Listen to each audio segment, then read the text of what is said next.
I'm really happy to be here. As you know, I carry human rights defenders around in my heart. I breathe them in and breathe them out. I've done that for so long, and I really want to try and improve the situation for human rights defenders during the term of my mandate. However, as you know, there are many, many hostile states who will not listen. And India is a state which doesn't properly protect human rights defenders. I am appalled by the treatment of human rights defenders such as Father Stan Swamy, who embodies solidarity. As in the words of a fellow Jesuit, John Sobrino. This was a quote I read when I was probably about more than 30 years ago on a poster going into a meeting. And it was, solidarity is the last weapon of the defenseless. And it just embedded itself in my mind then. And I think that's what Father Swamy embodies. I'll talk about the situation of human rights defenders in India, which has been brought to my attention repeatedly since I took up the mandate in last May. And I have raised, but I do need to tell you, there are so many countries in the world that are abusing and targeting human rights defenders that it's very difficult to get round to all the cases that I should be getting round to. There are 700 human rights defenders in the inbox of the special rapporteur, all hoping for a communication to government. And there's only one person doing communication. So you can see the difficulties of contacting and writing to governments with just one person, and a backlog, you could say, of 700 human rights defenders, all of whom have been screened to make sure they are human rights defenders. But I have raised several cases since I took up the mandate, and the work has been based on information I've received from human rights defenders in India. And it's clear that there are severe challenges to promoting and protecting human rights in the country. Make no mistake, the state is responsible for protection of human rights defenders and to ensuring a safe and enabling environment for the defense of human rights. And this is a project which must be considered continuous, as the COVID pandemic has shown us. We live in an environmentally, socially, and economically interconnected world. The factors that can impact on the enjoyment of human rights within it are many. In the face of new challenges, human rights defenders are constantly emerging to stand up, speak out, organize, and the context in which they do so is anything but static. States need to listen to defenders whose input is crucial in helping them comply with their international obligations. They also need to respect their right to defend human rights and listen to calls for their protection. Legislation, of course, plays an important role in creating this safe environment. And as a state party to the International Covenant on Civil and Political Rights, India has an obligation to ensure its domestic legal system is compatible with the Covenant. Despite this, several prominent acts of legislation have long been criticized by civil society for failing to do just that. And they continue in force, undermining rights contained in the Covenant and the work of human rights defenders. The Unlawful Activities Prevention Act is one example of such legislation. As you know, the Act was amended in 2019, expanding the powers of the National Investigation Agency in counter-terrorism investigations by allowing them to designate individuals as terrorists. And this was done in spite of pre-existing shortcomings in the Unlawful Activities Prevention Act, whose definition of a terrorist act is not precise or clear and fails to provide legal certainty.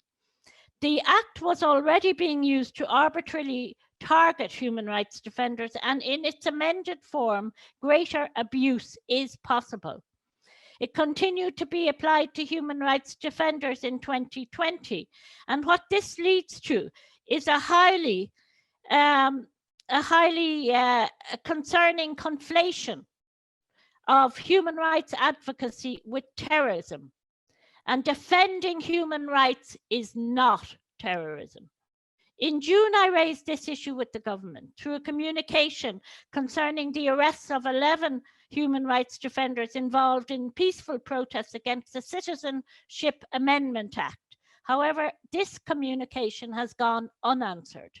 A further example is the arbitrary detention of the human rights defenders and Father Stan Swamy, accused in the Bhima Koregaon case, whose situation I have also raised with the government and about whom I would like to talk about in a bit more detail. As you all know, Father Stan is 83 years old. He's a Jesuit priest and the founder of Baigasha. He's been involved in social activism since the 70s, working to protect the rights of the Adivasi indigenous people, in particular from violations through forced displacement and illegal land acquisition.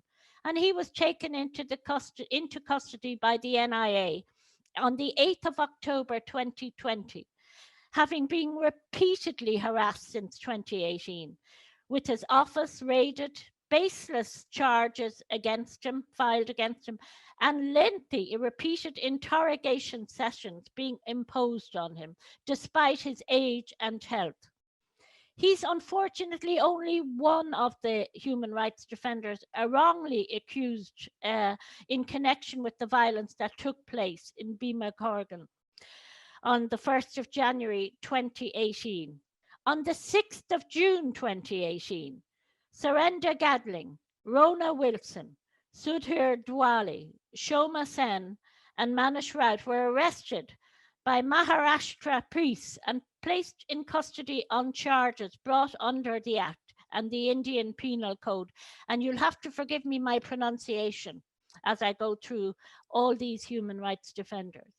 2 months later, in August, Sudha Bharadwaj and Gautam Navlaka, Vernon Gonzalez, Aaron Ferreira, and Varavara Rao were also arrested. All 10 human rights defenders, with many of whom have been active in the defense of human rights of marginalized communities in India. Then turning this year, on the 14th of April 2020, after responsibility for the investigation was transferred to the NIA, a further human rights defender, the scholar Anand Teltumde, was obliged to surrender to the NIA in Mumbai.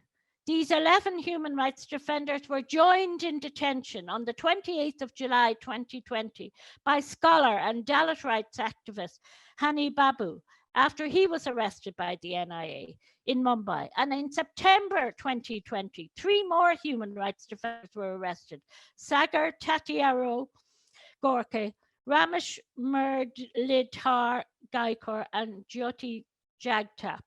The 3 defenders form part of a cultural troupe that speak out against the caste system. In November 2020, I sent a letter to the Indian government raising concerns about Father Stan's arrest.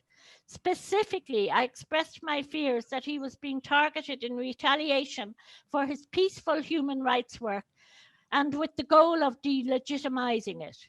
Governments are given a 60-day period during which they are expected to reply to the concerns we raise in these letters, but I am still to receive a response from the Indian authorities on the case. And Father Stan, who suffers from Parkinson's, remains in detention. He and all the human rights defenders targeted in the investigation should be immediately released. Defending human rights, even when it involves criticism of the government, is not a crime. As I've already indicated, this isn't just the only case in which the Indian government is yet to respond. to concerns that I and other rapporteurs have raised. Indeed, concerns about other defenders detained in the case have also gone unanswered, as have letters on the sudden closure of the Jammu and Kashmir State Human Rights Commission and judicial harassment of Amnesty International India. And I find it extremely disappointing and counterproductive. India is a member of the UN Security Council and the Human Rights Council. It is required to uphold the highest human rights standards. Yet the situation for defenders, perhaps a mirror for the human rights situation more broadly, is very serious. In October, the High Commissioner for Human Rights, the UN High Commissioner for Human Rights, was obliged to speak out in response to the restrictions being imposed by the Indian government on civil society and the work of human rights defenders in the country. I am growing into my role as Special Rapporteur, and I plan to do all I can to support human rights defenders wherever they are at risk, and this includes India. And as Special Rapporteur, I want to work with governments to ensure that defenders can carry out their work free from fear of reprisals of any sort. And I urge the Indian government to engage fully with me so we might work together towards the achievement of this goal. And now I just want to leave you with the words of Father Swamy. Dear friends, peace. Though I do not have many details, from what I have heard, I am grateful to all of you for expressing your solidarity support. I am in a cell approximately 13 feet by 8 feet, along with 2 more inmates. It has a small bathroom and a toilet with Indian commode. Fortunately, I am given a Western commode chair. Vara Rao, Vernon Gonzalez and Aaron Ferreira are in another cell. During the day, when cells and barracks are open, we meet in my cell with 2 inmates.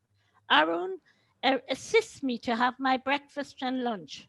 Vernon helps me with bath. My 2 inmates help me out during supper, in washing my clothes and give massage to my knee joints. They are from very poor families. Please remember my inmates and my colleagues in your prayers. Despite all odds, humanity is bubbling in Taloja prison. Thank you very much. Thank you very much, Mary Lawlor, for these words of solidarity.